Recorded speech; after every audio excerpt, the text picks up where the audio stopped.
Salam alaikum, bismillah ar-Rahman ar-Rahim. Donc la leçon numéro 2 de la physique nucléaire, programme du deuxième bac international, option française, sciences maths, sciences physiques et SVT. Noyau, masse et énergie. Grand 1, équivalence, masse, énergie. Petit 1, la relation d'Einstein. Que dit la relation d'Einstein? La relation d'Einstein dit que tout système ayant une masse m au repos possède une énergie. Donc cette énergie qui s'appelle énergie de masse. Donc tout système qui a une masse au repos possède une énergie qui est appelée énergie de masse et dont l'expression est E égale à mc au carré. M étant la masse, elle est en kilogrammes dans le système international des unités. C étant la vitesse de la lumière dans le vide. Et sa valeur, c'est 29 972 458 mètres par seconde. C'est-à-dire que C est à peu près égal à 3 10 puissance 8 mètres par seconde. Voilà. M, c'est en kilogrammes. C, c'est la vitesse de la lumière dans le vide en mètres par seconde. Et E est en joules. L'unité de l'énergie dans le système international des unités, c'est le joule. Donc E égale à mc au carré. Donc toute variation de la masse, delta m, lorsque la masse varie de delta m, donc toute variation de la masse delta m entraîne une variation delta E de l'énergie.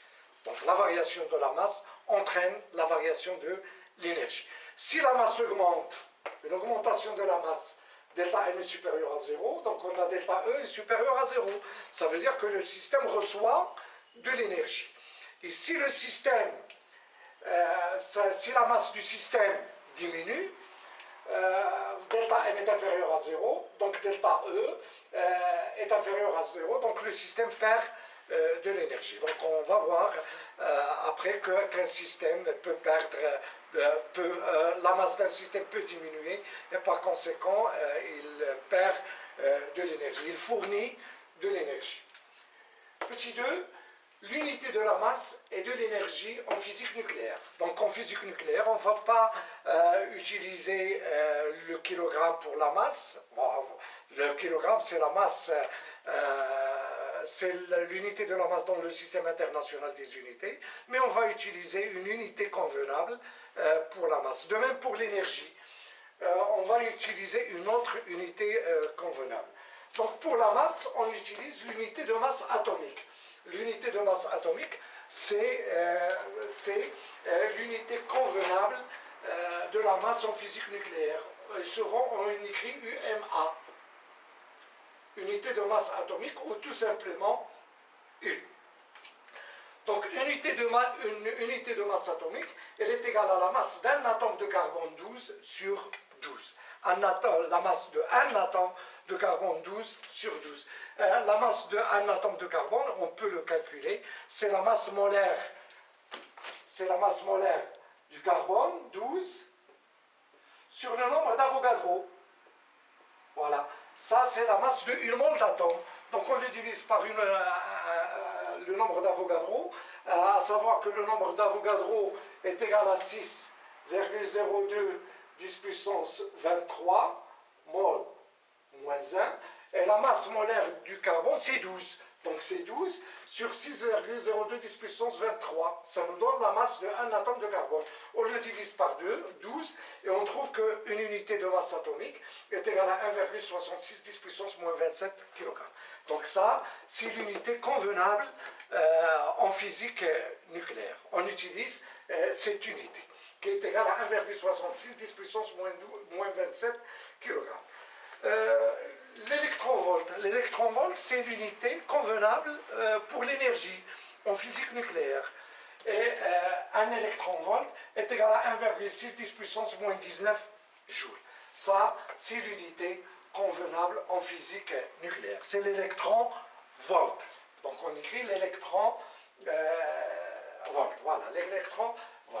Un mégaélectronvolt est égal à 10 puissance 6 électronvolts.